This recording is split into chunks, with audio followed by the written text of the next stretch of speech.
It's Daniel from UK Football Reviews, and I have an unboxing of the Adidas 17 Plus Purecontrols. And for reference, these are a UK 8.5 and a US size 9.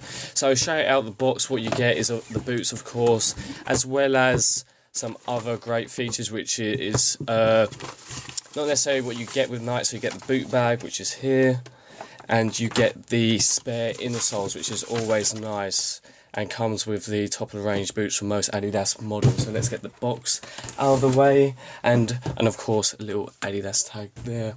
So let's look at the boots straight away. I got them in the black colourway, which is actually probably one of the best in my opinion. And we'll start from the top going downwards. So we have the collar, which is versatile and very hard wearing, I've noticed, which will definitely not rip as soon as you play with them in the first season. I think they could last for the majority for, let's say, 2 or 3 seasons if you really wanted to, and looks after them. You also get the little heel pull as well as a tongue pull, which is always useful when trying to get these boots on. And I must say they fit incredibly tightly to your foot, so you may want to get possibly half a size larger, or maybe even a size larger, depending on how wide your feet are. Then going on to the upper itself, it's very similar to a leather upper, but of course is a synthetic, and it's much better compared to what I thought it would be initially, because I'm not a big fan of Adidas synthetics, and I must say this is probably one of the better ones I've seen. And of course, this being laceless, you're not going to find any laces on this boot, which is very unique and very similar to the Adidas Glitch, but is a completely different boot, and how it feels in terms of hitting the ball as well as what you're going to find when just passing it. And it of course features the Adidas logo there and the 3 stripes in a chrome colour. Probably best aspect in my opinion of the whole boot, this little specks of chrome, very nice. You also get a very similar sprint frame that Adidas has been developing for the last, let's say, God knows how long, 8 years. And it's a very good feature. They're very sturdy. Well, you're going to find that with the F15 models back in the day, as well as the newer models today. Going on to the sole plate, you're going to find that the whole, all the studs are conical, which is very good if you're going to be doing a lot of turning, especially if you're a midfield player. This is probably a great boot for you.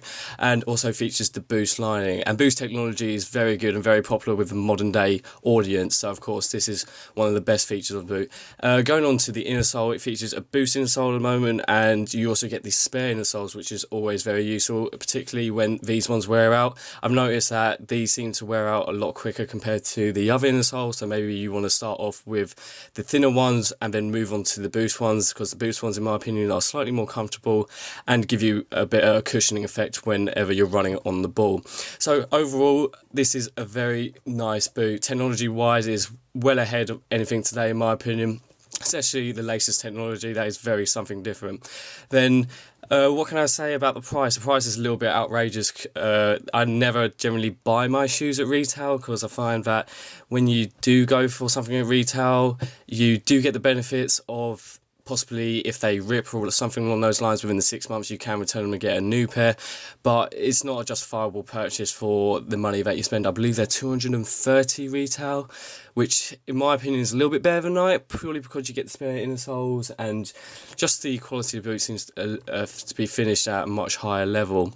Then I can say that this is probably the best colourway out of all of them, and in terms of performance, you're going to find that these are not too dissimilar to any of the Adidas range, but completely different to the Nike range. And in terms of the rarity, you're not going to find many players playing with these boots purely because of not having laces.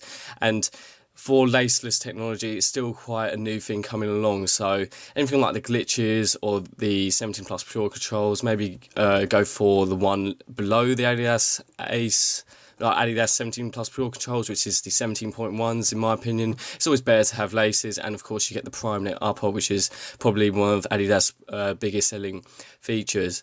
And as I said, would I recommend buying these boots? No, I'll stick to with laces rather than laceless technology. And that really brings me to the end of the video, guys. If you could like, that'd be greatly appreciated. If you want more content like this, please subscribe. Alright, take care, guys.